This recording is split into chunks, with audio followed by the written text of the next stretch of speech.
Student, তোমরা যারা কলেজের ছাত্রছাত্রী আছো তোমাদের জন্য আজকের ভিডিওটা খুবই গুরুত্বপূর্ণ। আজকের ভিডিওটায় যে বিষয়গুলো নিয়ে আলোচনা করব তোমরা বোর্ডে একটু দেখে নাও। 1 নম্বর বিষয় থাকছে তোমাদের যে সেমিস্টারে 5 নম্বর কত, অর্থাৎ প্রত্যেকটা সেমিস্টারে তোমাদের 5 নম্বর কত। দ্বিতীয় গুরুত্বপূর্ণ বিষয় থাকছে অনার্স টিকিয়ে রাখতে গেলে কত নম্বর দরকার। 3 নম্বর গুরুত্বপূর্ণ বিষয় কতর কম পেলে সাপ্লি, অর্থাৎ একটা সাবজেক্টে কত নম্বরের কম পেলে তোমাদের সাপ্লি এসে যাবে। পরের গুরুত্বপূর্ণ বিষয় সাপ্লির এক্সাম কখন হয়, অর্থাৎ সাপ্লির যে পরীক্ষাগুলো হয়ে থাকে সেই সাপ্লির এক্সাম অর্থাৎ পরীক্ষা কবে হয়। তারপরে সাপ্লি পেলে কি সমস্যা, অর্থাৎ সাপ্লি পেলে তোমাদের কি সমস্যা এবং কোন সেমিস্টারে সাপ্লি পেলে সবথেকে বড় সমস্যায় পড়বে, প্রত্যেকটা বিষয় নিয়ে আজকে আলোচনা করব। প্রথমে বলে রাখি তোমাদের সেমিস্টারে 5 নম্বর কত, অর্থাৎ প্রত্যেকটা সেমিস্টারে তোমাদের প্রথম সেমিস্টার, দ্বিতীয় সেমিস্টার, 3 নম্বর, 4 নম্বর করে যে তোমাদের 8টা সেমিস্টার আছে, এই সেমিস্টারে 5 নম্বর কত তোমাদের 30% পেলে পাস।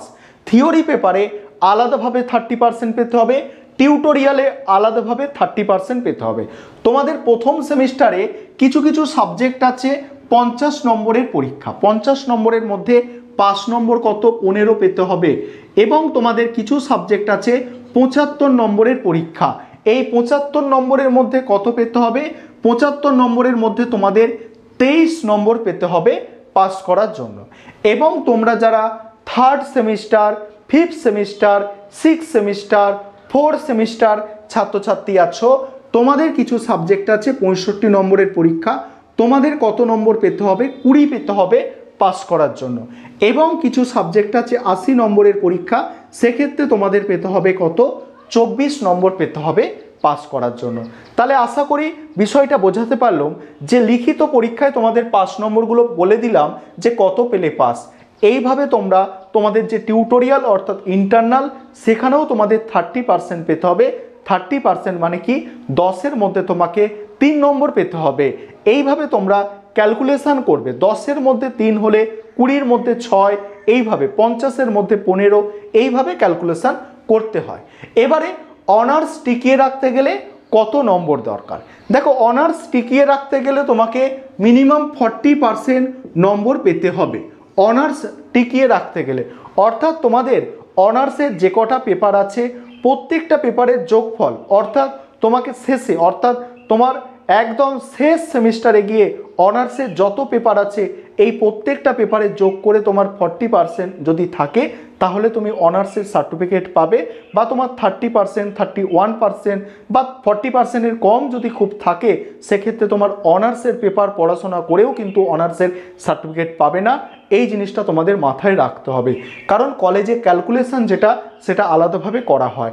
সেক্ষেত্রে তোমাদের মনে রাখতে হবে যে মিনিমাম তোমাদের 40% নম্বর পেতে হবে অনার্স টিকিয়ে রাখতে গেলে, অর্থাৎ শেষে তোমরা যদি অনার্সের সার্টিফিকেট পেতে চাও।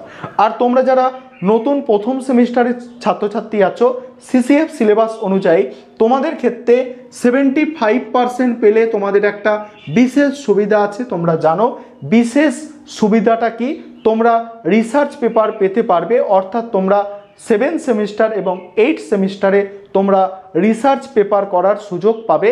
তোমাদের যাদের অনার্সে 75% বা তার বেশি নম্বর থাকবে সেক্ষেত্রে কিন্তু অনেকটাই পরিশ্রম করতে হবে 75% নম্বর পাওয়ার জন্য, এই বিশেষ সুযোগটা নেওয়ার জন্য।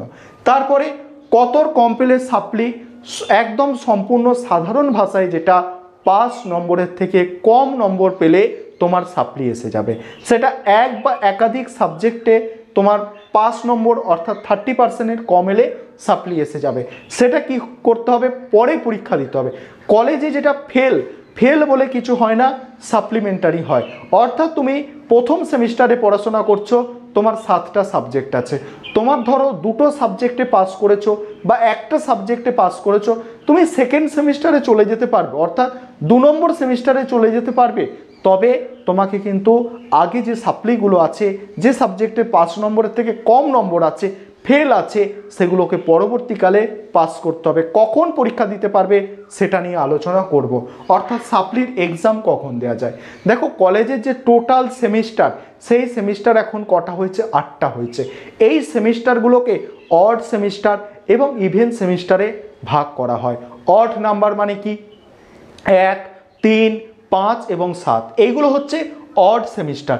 এই অড সেমিস্টারের পরীক্ষা জানুয়ারি ফেব্রুয়ারিতে সাধারণত হয়ে থাকে, তবে কিছু কিছু কারণে সেটা ডিলে হলে একটু পরে হতে পারে, কিন্তু অড সেমিস্টারের পরীক্ষা জানুয়ারি ফেব্রুয়ারি এবং ইভেন সেমিস্টারের পরীক্ষা জুন জুলাই হয়ে থাকে। সাপ্লির পরীক্ষাও ঠিক তাই, যে অড সেমিস্টারে অর্থাৎ তুমি যদি 1 নম্বর সেমিস্টার, 3 নম্বর সেমিস্টার, 5 নম্বর সেমিস্টার, 7 নম্বর সেমিস্টারে সাপ্লি পাও, সেক্ষেত্রে তোমার কিন্তু জানুয়ারি ফেব্রুয়ারিতে সাপ্লির পরীক্ষা দিতে পারবে। এবং তোমার যদি 2 নম্বর, 4 নম্বর, 6 নম্বর, 8 নম্বর সেমিস্টারে সাপ্লি পাও, সেটা তোমরা জুন জুলাই মাসে সাপ্লির পরীক্ষা দিতে পারবে। অর্থাৎ সাপ্লির পরীক্ষা কখন দিতে পারবে সেটা তোমরা বুঝে গেলে। এখানে আরও একটা হিসাব দেখাবো। তোমরা সেমিস্টার 1-এ কেউ যদি সাপ্লি পাও, সেমিস্টার 2-তে তোমরা চলে যেতে পারছো, সেমিস্টার 3-তে তোমরা পরীক্ষা দিয়ে দিতে পারছো। তাহলে প্রথম সেমিস্টারে কেউ যদি সাপ্লি পায়, তাহলে সে সেমিস্টার 3-র পরীক্ষা দেওয়ার পরে সে প্রথম সেমিস্টারের সাপ্লি ক্লিয়ার করার সুযোগটা কিন্তু পাচ্ছে। এই বিষয়টা তোমরা বুঝতে পারলে। পরের গুরুত্বপূর্ণ বিষয়, সাপ্লি পেলে কি কি সমস্যা। সাপ্লি পেলে প্রথম যে সমস্যাটা আমার বলে মনে হয়, তোমরা যারা Swami Vivekananda স্কলারশিপে form fill up করেছো, অর্থাৎ স্বামী বিবেকানন্দ স্কলারশিপের টাকা পাও, সেই স্কলারশিপের টাকা আর পাবে না। কোনো একটা সাবজেক্টেও যদি 1 নম্বরের জন্যও সাপ্লি থাকে, তোমরা কিন্তু স্বামী বিবেকানন্দ স্কলারশিপের যে স্কলারশিপটা তোমাদের পাওয়ার কথা, সেই স্কলারশিপে আর ফর্ম ফিল আপ করতে পারবে না, সেই স্কলারশিপটা আর রিনিউয়াল করতে পারবে না। সেটা হচ্ছে একটা সমস্যা গেল। পরের যেটা সমস্যা, তোমাদের বিশেষ করে যাদের 5th সেমিস্টারে কোনো বিষয়ে সাপ্লি থাকবে, তোমাদের কিন্তু একটা বছর গ্যাপ হয়ে যাবে, অর্থাৎ একটা ইয়ার গ্যাপ হয়ে যাবে। কারণ কি, কারণটা আমি তোমাদের বলে দিচ্ছি। তোমাদের সেমিস্টার 1-এর সাপ্লি তোমরা সেমিস্টার 3-তে গিয়ে দিতে পারো, সেমিস্টার 3-র সাপ্লি তোমরা সেমিস্টার 5-এ গিয়ে দিতে পারো, সেমিস্টার 5-এর সাপ্লি তোমরা সেমিস্টার 7-এ গিয়ে দিতে পারবে যারা নতুন সিসিএফ সিলেবাস অনুযায়ী ছাত্রছাত্রী আছো। কিন্তু ওল্ড সিলেবাসের ছাত্রছাত্রী আছো, তোমরা যারা এখন বর্তমানে 6 সেমিস্টারে পড়ছো, তোমাদের 5th সেমিস্টারে ধরো কোনো সাবজেক্টে সাপ্লি এসে গেছে, তোমাদের কি হবে, তোমাদের আবার 5th সেমিস্টারে যখন পরীক্ষা হবে, তখন 5th সেমিস্টারে পরীক্ষা দিতে হবে, তোমাদের সাপ্লি ক্লিয়ার করতে হবে। তবে কিছু কিছু ইউনিভার্সিটি কি করে, কারণ যদি 5th সেমিস্টারে অর্থাৎ সেমিস্টার 5-এ সাপ্লি থেকে থাকে, তাহলে তাকে কিন্তু 6 সেমিস্টারে পরীক্ষায় বসতে দেওয়া হয় না, সেমিস্টার 5-এর মানে ক্লিয়ার করতে হয়, তারপরে তোমাদের কিন্তু 6 সেমিস্টারে পরীক্ষায় বসতে দেয়া হয়। কিছু কিছু ইউনিভার্সিটির এরকম নিয়ম আছে। আর কিছু কিছু ইউনিভার্সিটি কি আছে, সে স্পেশাল সাপ্লির পরীক্ষা নিয়ে পরের সেমিস্টারে 6 সেমিস্টারে বসতে দেওয়া হয়।